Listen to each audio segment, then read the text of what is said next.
उनके 100 दोहों में एक तत्व का अनुसंधान किया गया है। तो एक जगह वो कहते हैं कि विषय आश्रय रति मलिन रस पावतन पोष, सुखिया विधि किंकरी सदा पर किया यह दोष, विषय आश्रय रति मलिन रस पावत नहीं पोष। स्वकीया की विधि में नायिका किंकरी होकर के रह जाती है, किंकरी माने भोग्या हो जाती है, जबकि रस की सम्यक निष्पत्ति होती है नायिका के प्राधान्य में। रस उपभोग नहीं है, रस एक आस्वाद है, रस स्थूल पदार्थ नहीं है, रस एक अनुभूति है। स्थूल हो सकता है जहां आयुर्वेद का पंडित किसी धातु को जला करके राख बना दे और कहे कि ये रस है ये अब्बरक रस है, तो वो स्थूल है। पर जब कवि के पास जाइए तो उसको निराकार रूप में अनुभव करता है। कोई कह सकता है कि श्रृंगार रस मूर्तिमान है, कोई कह सकता है बीभत्स मूर्तिमान है। बीभत्स भाव का उद्दीपन करने वाले पदार्थों को सड़े गड़े बिष्ठा है, मल आदि है, सड़ा कुत्ता पड़ा है, मरा ऊंट है, तो उसकी जो एक घृणित जो उसका दर्शन है उससे बीभत्स रस की निष्पत्ति भीतर होती है। बालक को गिर पड़ा तो करुण रस की निष्पत्ति स्वाभाविक हो जाएगी। किसी स्त्री के प्रति कोई अनाचार कर रहा है और वो त्राही त्राही पुकार रही है तो उस समय स्वाभाविक हमारे हृदय में एक वीर रस जागृत हो जाएगा उस दुष्ट का दमन करने के लिए। तो रस जो है वो अनुभूति है और उसका अनुभव रसिक करता है।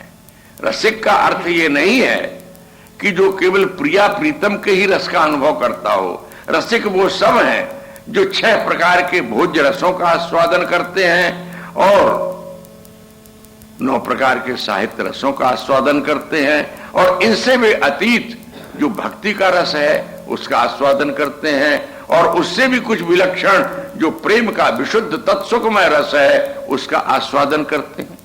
यूं तो पेट भरने को सब भर रहे हैं, डार पात छिलका बकुल सूत ऊंटलो खात है, प्रेम न जाने बापरो पेट भरे लड़काए।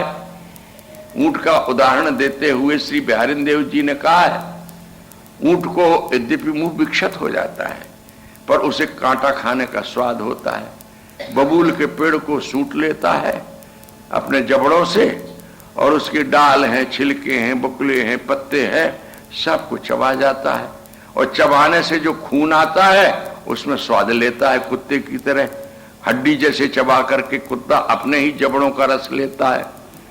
तो ऊंट कोई रस जानता है?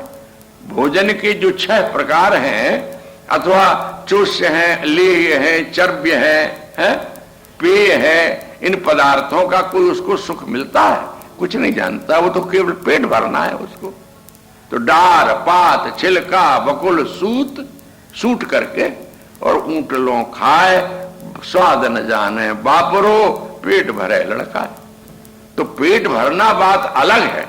ये जो रस जिसे रस रस कह करके वर्णन किया जाता है तो रस देखो गन्ने का भी निकलता है, स्थूल भी है, परंतु वह रस नहीं है। रस उसे कहना चाहिए उसका पान करने में जो हमारे भीतर एक सुख स्वाद का मिलता है, वो रस है। 2 व्यक्ति बात कर रहे, एक दिन एक छोटा सा बालक, हम अपने एक संत के साथ घूमते हुए निकल गए छठी ग्रह तक, दोनों में वार्ता हो रही थी। तो एक संत ऐसे थे जो बालकों से वार्ता करने में बड़े प्रसन्नता का अनुभव करते थे। तो वार्ता करने लगे। 5-7 बालक थे गौ चराने वाले छठीकरा गांव के। तो बात करने लगे वो संत, कभी हंस जाए कभी कुछ। तो एक बालक जो अलग खड़ा था वो बोला, देख बाबा कैसे रस ले रहे हुए। एक अपने मित्र से वार्ता करते हुए संत को देख करके एक छोटा बालक बोला, देख बाबा कैसे रस ले रहे हुए हैं। तो मैं सोचने लगा कि रस की चाहे परिभाषा ये न जानता हो पर बातों में एक रस उत्पन्न होता ये तो जानता है? यहां रस निराकार है, वस्तु पदार्थ के रूप में नहीं है। ऐसे हमारे साहित्य में भी वर्णन है। बिहारी ने एक जगह लिखा, बत रस लाल चलाल की मुरली धरी लुकाए। प्रिया ने लाल की मुरली छिपा ली, और जब लाल ने अनुसंधान किया मेरी बंसी कहां गई, क्या प्रिया तुमने ली है किशोरी जी, तो देन कहे और बतरस लालच लाल की मुरली धरी लुकाए भोणा से देने कहे और सोह करे और नट जाए। कभी तो ना कर देती है और कभी अच्छा अच्छा दूंगी, पर इतनी बात तो किस लिए किया ये सब। कसम खा लेती है मेरे पास ना है, और फिर नट जाती है और देने की भी कह देती है। तो इसमें कभी कहता है कि बतरस का लालच है, लाल से इतनी देर तक सामने टिकाए हुए दर्शन का तो सुख है ही, पर वो गौण है। आज प्रधान सुख हो रहा है प्रियतम से वार्ता करके रस का आस्वादन करने का।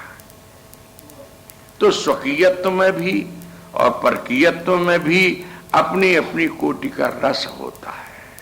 ये नहीं कह सकते हम कि परकीय में कोई रस नहीं है, पर ये एक पक्षीय है। तो ये महात्मा कहते हैं स्वकीय की विधि में तो नायिका किंकरी होती है, इसीलिए सम्यक रस की निष्पत्ति नहीं हो पाती है वहां।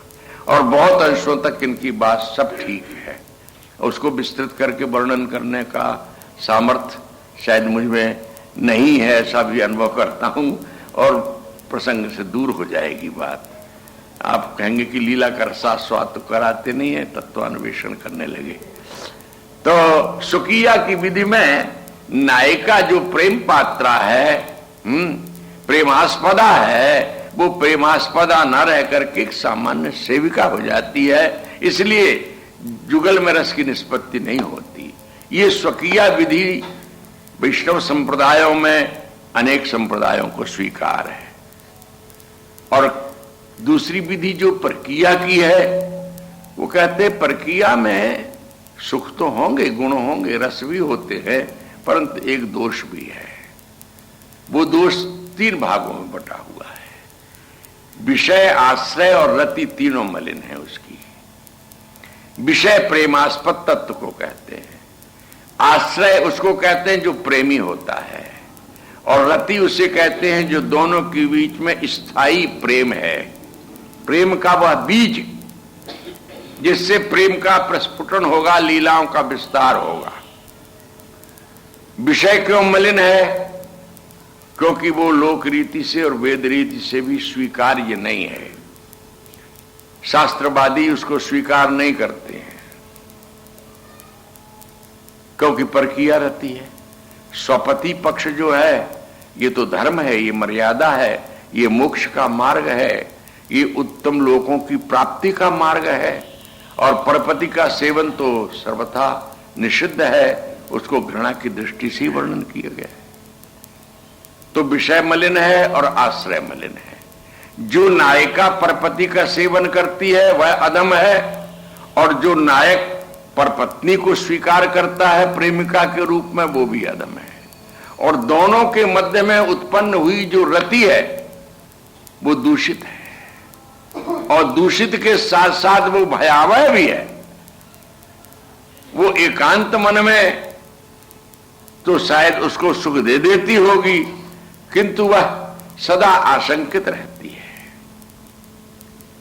तो इस प्रकार से परकीया यदि, और ये परकीया रति विरह में पलती है, क्योंकि स्वकीया में तो नित्य संयोग है। इस नित्य संयोग में भी एक कमी है।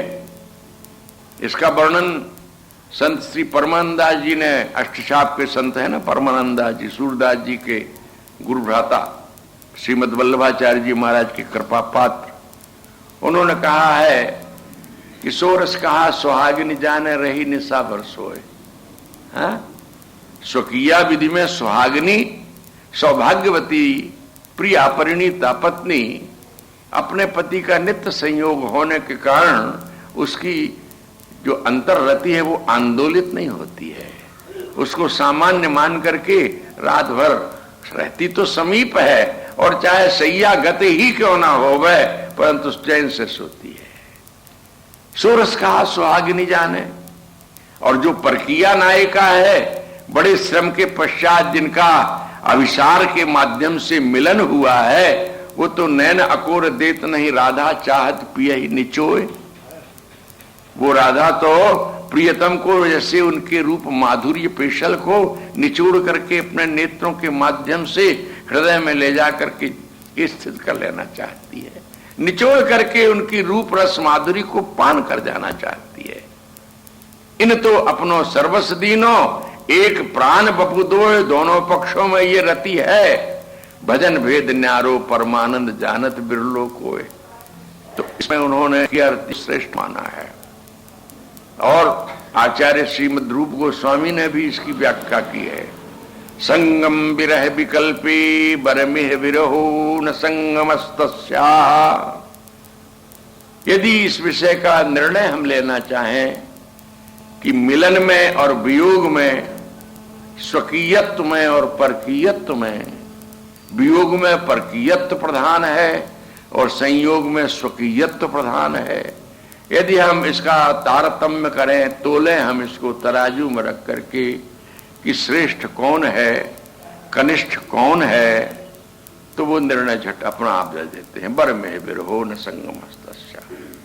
मेरे विचार से विरह और परकीया रति ही श्रेष्ठ है, रूप गोस्वामी कहते हैं, न तो संगमः। मिलन स्वकीय रति श्रेष्ठ नहीं है। तो क्या इसमें हेतु क्या है? तो हेतु बताते हैं, संगम हेतु तथई का।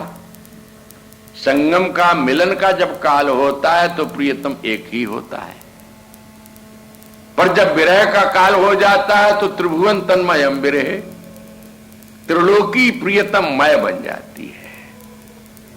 श्री कृष्ण से गोपियों का वियोग हुआ तो गोपियां अनुभव करती हैं, जित देखे तित श्याममयी है।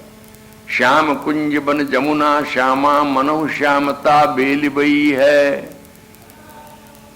कुंज में भी श्याम है, यमुना भी श्याम है, और तो और क्या, श्रुति को अक्षर श्याम देखियत, पोथी पर जो लिखे हुए हैं वो अक्षर भी श्याम ही है, काले काले है ना। औचक अगाध सिंधु साही को उमड़े आयो, ता में बूढ़ गए तीनों लोक एक संग में। कारे कारे आखर लिखे जू कारे कागज पे, न्यारे करी बाँचे कौन जांचे चित भंग में। और जम्बू नद बह जैसे जमुना तरंग में, यूं ही मेरो मन मेरे काम को न रहो माई। श्याम रंग है कर समान्यो श्याम रंग में। देव कवि कहते हैं, कितनी एकात्मता है विरह में। परकीया रति की एकात्मता इस कथन में श्री रूप गोस्वामी अतिशयोक्ति नहीं कर रहे हैं, ठीक कहते हैं। त्रिभुवन तन्मयम विरहे, विरह काल में प्रियतम मय त्रिलोकी हो जाती है। कल्पना करो, महाप्रलय हो रहा है, कौन सा जल उसमें आया? बोले स्याही का जल आ गया, काली काली स्याही का। औचक अगाध सिंधु स्याही को उमड़े आयो।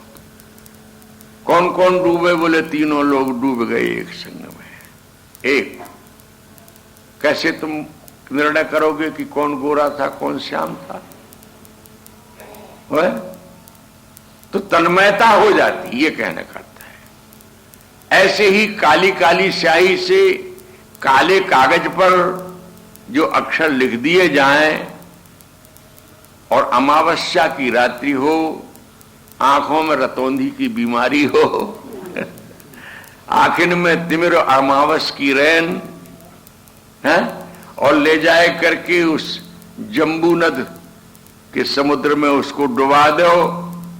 जामुन का रस देखो कैसा रंग का होता, कभी देखा? हम तो डायबिटीज के रोगी गिलास भर भर के पीते हैं, एकदम काला। जमुना की तरंग में ये सब डुबा के देखो। देव कहते हैं, ऐसे ही मेरा मन अब मेरे काम का नहीं रह गया। गोपी कहती है, मेरा मन मेरे काम का नहीं रह गया, श्याम रंग होकर के श्याम में समा गया। त्रिभुवन तन्मयम विरहे। पर दूसरे महानुभाव कहते हैं ठीक है, फिर भी मिलन की आकांक्षा तो शेष रहती है विरही में।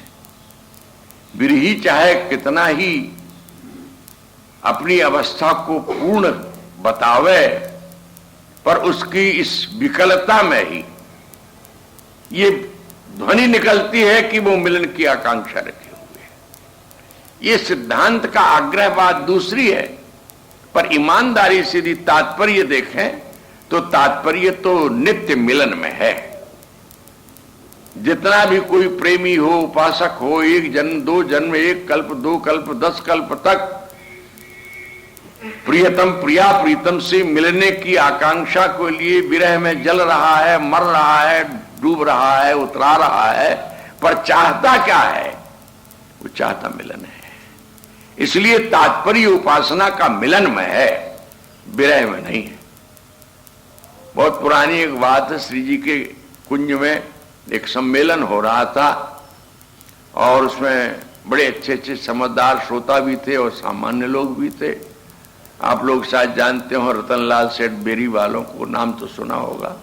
वो अपने समय के बड़े अच्छे अध्ययनशील और वृंदावन के गंभीर उपासक रसिकों में थे। हिंदी साहित्य के भी पंडित थे, संस्कृत साहित्य के भी ज्ञाता थे और वाणियों से उनका बड़ा लगाव था। उन्होंने महावाणी की एक टीका भी लिखी है, मुझे अभी अभी उनके भतीजे ने ला करके भेंट की थी। तो वो बैठे हुए थे उस सभा में, बड़ी भीड़ थी, मैं बहुत पीछे पहुंचा। तो आगे तक पहुंचने को इशारा तो लोगों ने किया, पर पांव धरने की जगह नहीं थी, तो घुस के जाके मैं रतनलाल जी के समीप ही बैठ गया, सामान्य लोगों में बैठ गया।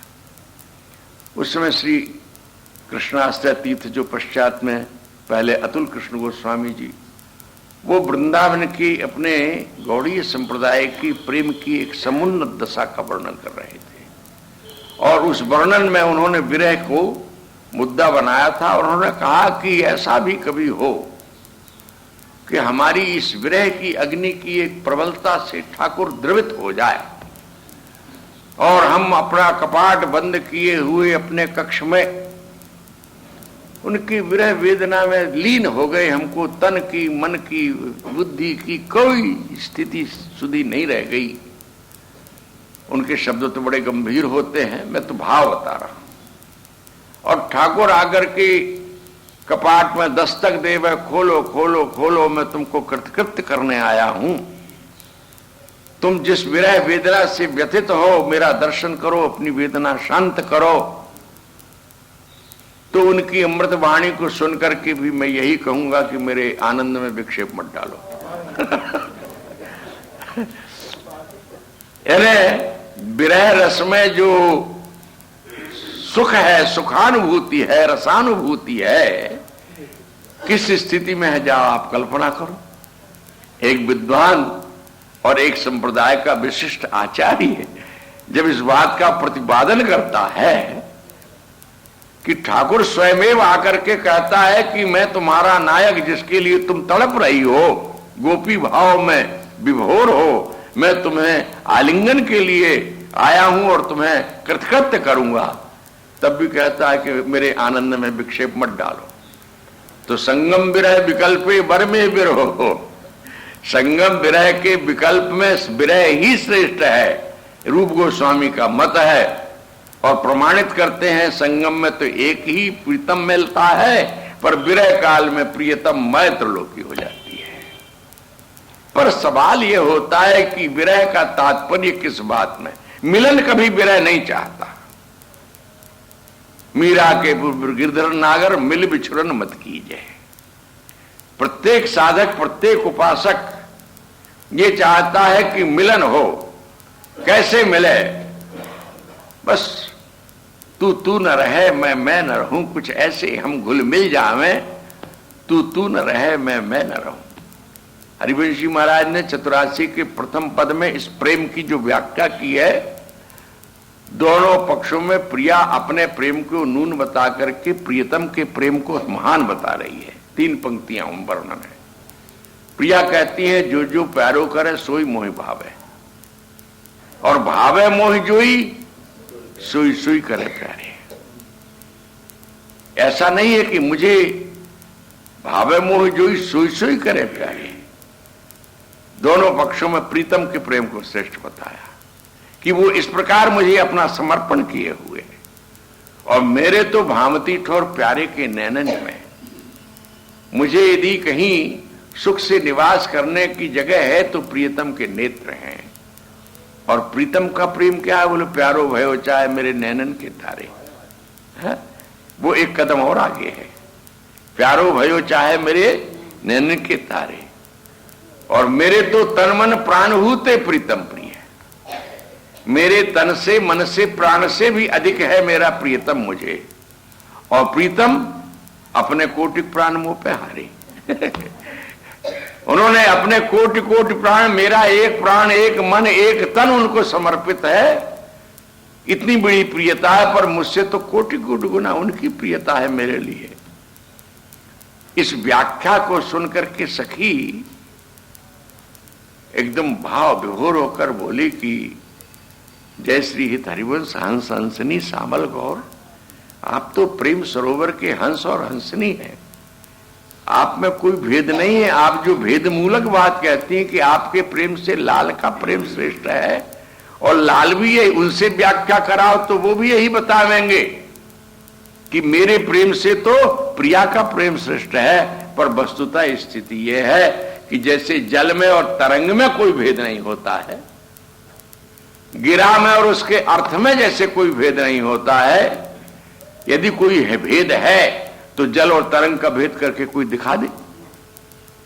यदि कोई नहीं दिखा सकता है तो आप एक ही वस्तु हैं, आप ही एक ही रस के दो रूप हैं। इस न्याय से सुखिया और परकिया और विरह मिलन में भेद नहीं होता है, परंतु उपासना के काल में यह भेद होता है। समय तो बहुत आगे बढ़ गया है, आज का तो श्लोक प्रारंभ ही नहीं हो पाया। संकेत पुण्य मनु पल्लव मास्तरी तुम तत्त प्रसाद मभितः खलु संवरी तुम त्वाम श्याम चंद्र मभिषारी तुम धृता से श्री राधिके मई विधेहि कृपा कटाक्षम। सखी ने कहा कि संकेत कुंज में जो सुखमय पल्लवों से आस्तरण विस्तृत किया गया है और आप जुगल की अंतर मन की जो बातें मेरे भीतर आई हैं, जिससे मैंने परकीयत्व ने ये समझ लिया है कि दोनों की गाढ़ा शक्ति है, अथवा सुखीयत्व ने मिलन के लिए विवाह के उपरांत मिलन का जो संकेत निश्चित किया गया है। सीधे शब्दों में श्री नंदराय जी ने अपने पुत्र और वधू के लाड़ प्यार के लिए जिस वृंदावन अटवी में विविध कुंज निकुंजों की रचना की है, उनमें से जिस किसी कुंज में आपकी क्रीड़ा संपन्न होनी है उसको मैंने जान लिया है, क्योंकि मैं वृषभानुनंदिनी की भी प्रकृति से पूर्ण परिचित हूं और लाल की भी प्रकृति से पूर्ण परिचित हूं। वृषभानुनंदिनी की प्रीति से सखी कहती इसलिए परिचित हूं क्योंकि मैं उस घर की तो मोल ली हुई दासी हूं, सो भी बड़ी आयु में नहीं, जन्मतः मैं वहां पर खरीद ली गई हूं और मेरी सेवा यही है कि वृषभानुनंदिनी की रुचि के कार्यों को करना। और वो कहे तब नहीं, मैं बिना कहे ही उनकी मन की बात को जान लेती हूं, इन्हें इतनी निपुणा हूं। इसलिए अन्यान्य दासियों को दहेज में न दे करके कीर्ति रानी ने मुझे ही किशोरी के दहेज में दे दिया है। तो मैं उनकी दहेज, ऐसा राजा महाराजाओं के यहां विवाहों में ऐसा भागवत में वर्णन है। रुक्मिणी के जब विवाह हुआ तो